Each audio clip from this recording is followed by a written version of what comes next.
Hello Walker County, welcome to this edition of Smart Growth Walker County. I'm Larry Brooks. Today we're going to be joined by Terry Johnson. He is the VP of Administration for Puckett Ambulance Service. We're going to sit down with him. He's got some great information that he wants to share. It's always a pleasure for us to be able to bring you these informative segments. We appreciate you tuning in, and again, we thank you Walker County for the opportunity of serving you.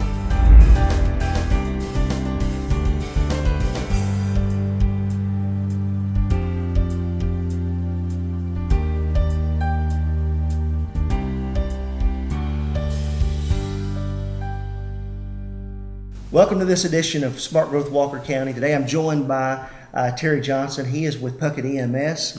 Excited about having him with us. I know a lot of people have questions about the service. Of course, it took over providing ambulance service for Walker County in November of last year. And so we're going to take this opportunity just to sort of catch up with Terry. He's going to talk to us a little bit about the transition, and going to talk to us a little bit about where they are today as far as the service. And so, Terry, welcome. We appreciate you making time to be with us. Well, thank you, sir. Thank you for giving us this opportunity to speak to the people in Northwest Georgia and tell them about our service and what we do for the community and all about this transition that we've had here in Walker County. Well, just as a little bit of a background, and I think that most of the viewers will be familiar with this, but Walker County was handed the service in 2008. Hutchinson Hospital decided that he was no longer going to provide ambulance service. And so the county took the service and sort of went into action quickly because, there was really a short amount of transition time there. And we ran the service for several years, and then decided that felt like that it would be better to bring in maybe another independent service to do that. And so I know that it was put out for bid, and you guys were the ones that wound up with that. And so I know that everything that we hear is just wonderful reviews. I know that the citizenry really seem to be impressed with what you guys are able to do. Thank you, sir. I know that speaking on that transition from Hutchinson to Walker County, you really got to give a big recognition to all the people who were early involved in that, and the Walker County Fire Department, because it was a Herculean effort. I mean, they started up this ambulance service in Walker County from scratch. Sure. I mean, I think Hutchinson gave them about 30 days notice. That was exactly right. It really wasn't much, and they were able to start up an ambulance service from scratch in this county and cover a county this size. Well, I remember that quickly. So we're definitely happy to be here. Yeah. We'll talk a little more about maybe how we came about being. But the Walker County Fire Department did a great job of transitioning, and they did I remember the commissioner. It was a surprise to everyone. Of course, the commissioner and a couple of other folks, Chief Camp, some of the others, really swung into action to make it happen. David Ashburn was about to mention him. He really helped. He had some experience running one in the past. Yeah. And so while we had some experience, it wasn't something that we had a whole lot of time to implement. Yep. So, but again, hats off to our fire department and those folks that made it work smoothly. Well, tell us a little bit about you guys, because we understand that obviously you're not just working in this area. I mean, you guys are working in Atlanta and parts north, and so tell us a little bit about that. Sure. Well, the company was started by Steve Puckett. So if you see the name, people ask us all the time, where does the Puckett EMS come from? Well, it's his family name. It's he believes very strongly in it, and so and it's one of the reasons we believe so hardly in the quality and the service that we do, that we try to deliver. But Steve started the company in Cobb County, working there with Cobb General Hospital in Powder Springs, Georgia, and so he started it in 1984 and grew from there. We've become we're two-time Service of the Year, so we won the Service of the Year, EMS Service of the Year in the state of Georgia. So 2006, 2015, and we've won Region 3. We've won some awards through Region 1 for our EMTs and paramedics. So the company has grown from Cobb County.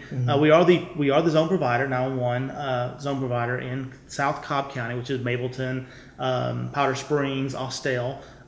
which is where our corporate headquarters is located. It's in Austell, Georgia. We also assist in Douglas County, which is just south of there. But real close to what happened here in with the transition with Hutchinson and the three counties, the Tri-County with Dade County, Walker County, and Catoosa. We had just moved into the Tennessee market and had started working with Erlanger Medical Center there and some of the hospitals in Chattanooga. We located another office up here. And so we've grown our non-emergency transports in the Chattanooga area. And Dade County came open. Dade County had gone through the same transition. They'd had another provider in between, and they put it out for bid. So we bid on Dade County, and we became the now one operator for Dade County, Georgia. Not soon after that, or almost in conjunction with that, Marion County, Tennessee, which is right over the line, went through this almost similar transition with a hospital-based ambulance service that they had, and we became the now one provider there as well. So we did that for a few years with just those two counties, the city of East Ridge and Chattanooga market with the hospitals, and our operation in the Austell area. Then in 2014, we took over Sequatchie County, which is just north of Marion County. So now we had three counties plus the city of East Ridge. And obviously, the Walker County area, Catoosa, Floyd County, this part of Northwest Georgia is important to us because it's part of our dynamic system, which we can talk about later, how our trucks move from spot to spot.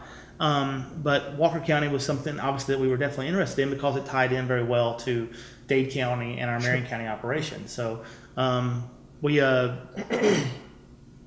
obviously we've been speaking with the fire chief, the chief camp and the commissioner for quite some time about the possibility of us potentially coming here and helping them out. But even before we entered into the bid on the service and go through the process, we had been trying to assist in any way we can, helping them with their billing processes, helping them with other things, just to help them to modernize and improve, which we do in a lot of counties. And we try to be partners with anybody we're close to. So any county that connects to a service that we have, or just any county that needs help.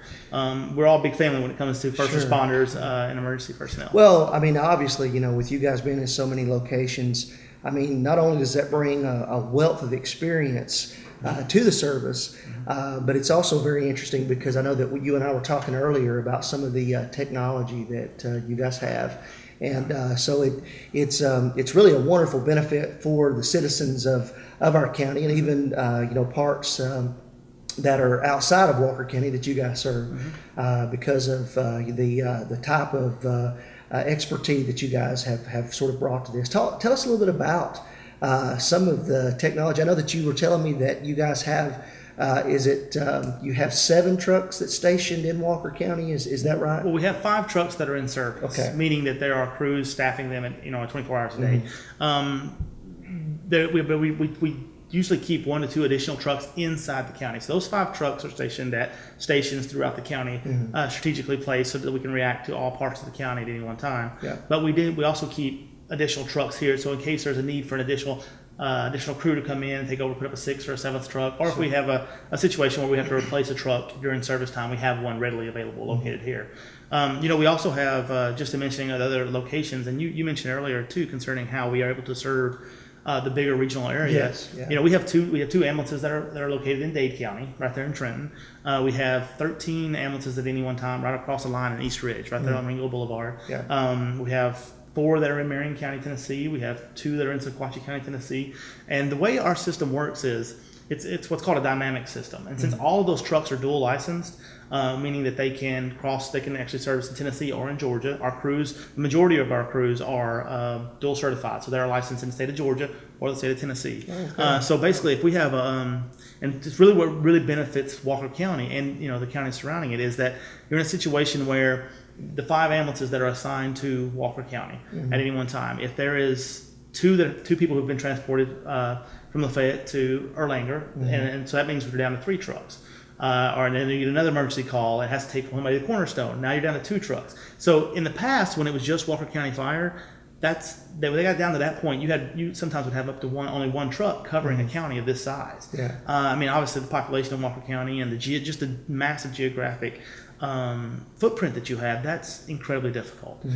So what it benefits the county now is as one truck leaves the county going to Erlanger, to Park Ridge, to Memorial, the other trucks reassign. So you'll have a truck. So there's 2 trucks in Lafayette, for example. If one of them leaves, if both of them leave, then we'll shift one from the north further down south, Oh, I see. and then we'll pull a truck from Chattanooga to cover Rossville. Very good. So as the trucks move, we always keep Walker County completely, as covered as completely possible. Now, you had said earlier too that you guys have got 2 brand new trucks that have just been put into service in Walker County. We have. We did purchase Walker County's equipment after the bid process, and that's a little bit of a misnomer that people think that we. Well, that I was going to head there. We get there in a minute if you'd like. No, that's okay. Since you brought it up, let's go ahead and talk about that. Sure. There's a little bit of a misnomer that we purchased the service from the county, and that's not exactly how it works. You're not the county through their wisdom, looking at what they were able to do. Counties run counties. Ambulance services run ambulance services. Fire departments run fire departments. And so through their wisdom, they realized that it was just really getting more and more difficult to keep up with modern times. And I would definitely get back to the technology that you had mentioned earlier and some of the things that we bring. Yeah. But I think they saw that the ambulance service was getting tougher and tougher to keep up to standard and keep up to the standard that Walker County knows that the citizens deserve, right? And so when they kept looking at it, they decided that it was an opportunity to put it out and see if it would be better served by a private entity. And so they put it out to bid. They did a request for proposal. Several companies responded to it. They narrowed it down to 2, and those 2 companies put in final bids. We were selected to be from a panel that selected us to be the new provider for Walker County. The purchase part comes in is that we purchased all the equipment that Walker County had. Obviously, Walker County wouldn't have a need for those ambulances anymore, so we purchased them from them. Unfortunately for us, they weren't all up to our standards. We have very, very high standards as far as equipment maintenance, mileage, type of, the condition of the vehicle, whether or not they can accept our technology and our equipment. So we did have to replace some of them. So we put 2 brand new ambulances in the county. They're both under they both rolled off the assembly line in the last 3 months, and they've been painted and they're in the county. And then we took the other three that are not new have been completely remodeled from front to back, engines really rebuilt. So those trucks it's almost like you have 5 top of the line. A lot of people don't realize. I guess the mileage that is put on something like that, but when you're constantly going, it doesn't take long to ramp up those mileage on it. A lot of places, and some counties actually have mileage requirements too, where the truck can't pass a certain mileage. We have our own internal mileage, and it depends on the brand of the vehicle. So certain brands have an ability to go over a higher, and if they're a gas engine as opposed to a diesel engine. But we do have mileage cutoffs, and once a vehicle reaches that mileage cutoff, it's pulled out of service, and we replace it with a brand new one. Well, you had mentioned a while ago about the technology that you guys have, and of course, as Terry was saying just a little bit ago, our fire department, did a wonderful job. They did. But some of the stuff that you guys are bringing, to the table now is quite impressive. You were talking about how that each of your trucks are sort of like a mobile Wi-Fi station itself. So tell us about what that means for the person that may be relying upon you guys. Sure. Maybe they've been called out to take care of someone. Well, medicine obviously continues to evolve every day, and that's one of the reasons why a private company can be quicker to react sometimes than a government entity to the changes that go on, and when there's new technology that comes out or new equipment. And what we've done, and we've been an industry leader for quite some time now, and it's one of the reasons. It's one of the things we're known for. We actually own our own software company, or we're partnered with our own software company called Offered by Q that we utilize for inventory software. It does all the inventory, keeps track of every supply on the truck, keeps track of the maintenance, so we can tell at any time how many miles are on a vehicle, when its last maintenance was done on any particular part, how many supplies are on it, does it need to be resupplied. It doesn't have to wait until the next day. It happens instantly. But we have on every one of the trucks, we have a mobile data device that has multiple cell phone cards in it. So as the vehicle moves, especially in a county of Walker County size, there are definitely places, as your citizens will probably know, there are places in the county where Sprint works better than Verizon, or AT&T works better than Verizon, or there's no AT&T coverage. Well, with our ambulances, that box continuously switches from card to card. So wherever the strongest signal is, it picks up that signal and keeps us in contact. That data is constantly being uploaded both to our dispatch center and our comm center, both in Chattanooga, and there's one in Austell, so it's dual connection. But it's also transmitting information to the hospital. So All of our trucks have LifePak 15s on them, which is it's a defibrillating heart monitor, top of the line. We replaced all the ones that Walker County had before with our top of the line model. They actually can transmit because of that box and the equipment that's on the truck. Let's say you're in, like I was mentioning to you earlier, let's say you're in Villa now and you have a heart attack. That's a long way from a hospital. Sure. Obviously, especially, and time is of the essence. So if our crews get on site, they hook you up to the equipment, they realize, they identify very quickly that you're having a cardiac episode.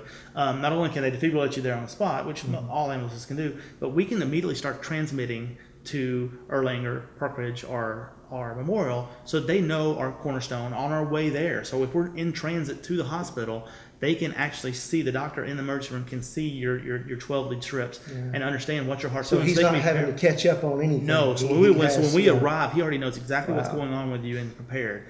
On top of that, we have GPS vehicle locators in all of our vehicles, so we can tell you at any point in time, during a call or post a call. So so afterwards, if we want to look back and say, what could we have done better, we can tell you where that vehicle is at all times. So it actually pings every 6 seconds. So we can tell, within every 6 seconds, we can tell where the vehicle's at. So if the vehicle's sitting still, if it was moving, did it take this road or that way? We know where they're at all times. And we can see on a big board, you can see in our comm center, we can see, as your 911 center can see as well, we can see where the vehicles are at. So if we know, hey, the southern part of the county is it's not being covered, we can start moving trucks that way. We can say, okay, we have an area here who's not going to meet our response time, and so we can move them down.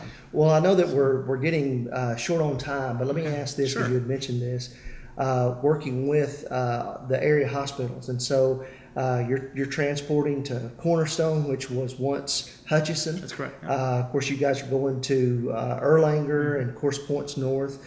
What about points south? Are you guys running anything, like to maybe Redmond or somewhere? It really depends on the location. Obviously, it's going to be patient's choice first. We always try to keep the patient's choice in mind, and where they're most comfortable, or where their physicians may be. And then the second thing is the paramedic. The paramedic who has to make that decision. So if we're in the south part of the county and that paramedic makes a decision that we need to get to the closest available, this facility has what we need, even though it might be a smaller facility, but it has exactly what we need, and we need it to be there fast. They'll opt and they'll go there. Wow. We do go to Redmond. We do go to Floyd. Both of those are our facilities that we go to the south. Of course, we also have, because we have our fleet that's in the Austell Cobb County area, we have a large. We have a much larger fleet, so if someone needs to be transported even to Atlanta to a cardiac center there, something like that, we can arrange that. Now, we're not talking about a 911 transport, but a long-term transport. We have that, and because we are the provider for Children's Healthcare of Atlanta, we drive all their vehicles as well. We have that specialty when it comes to children, and so we're also the preferred provider for the T.C. Thompson's Medical Center, so we have that children's specialty as well. Well, Terry, I wish that we had more time to spend with you, because you're just such a wealth of information, and of course I know that our viewers may have other questions. Is there a number? Can they call you? Is there someone they can talk with? Is there a number that you would mind sharing with the viewers? Oh, we'd love it. My phone number is 678-504-1723. And that rings directly to my office, and I'll answer. They can talk to me directly, and I'll answer all their questions for them. Fantastic. And if I can't answer it, I will find the person in the company that will, and I'll get it back to them very quickly. They can also reach out to me too on email if they'd like. My email address is just Terry Johnson at PuckettEms.com, and Puckett spelled with 2 T's, obviously. Right. So fantastic. Well, there you have it, folks. We appreciate Terry being with us. If you have additional questions or concerns, maybe some things that we didn't have time to cover, reach out to him. It sounds like that if he doesn't know the answer, he is in close proximity to someone that does. The answer for you. So reach out to him and get those questions answered. And again, Terry, thank you for spending some time with us today. Thank you very much. I really enjoyed it. Well, again, Walker County, we appreciate you joining us. And until next time, thank you very much for watching.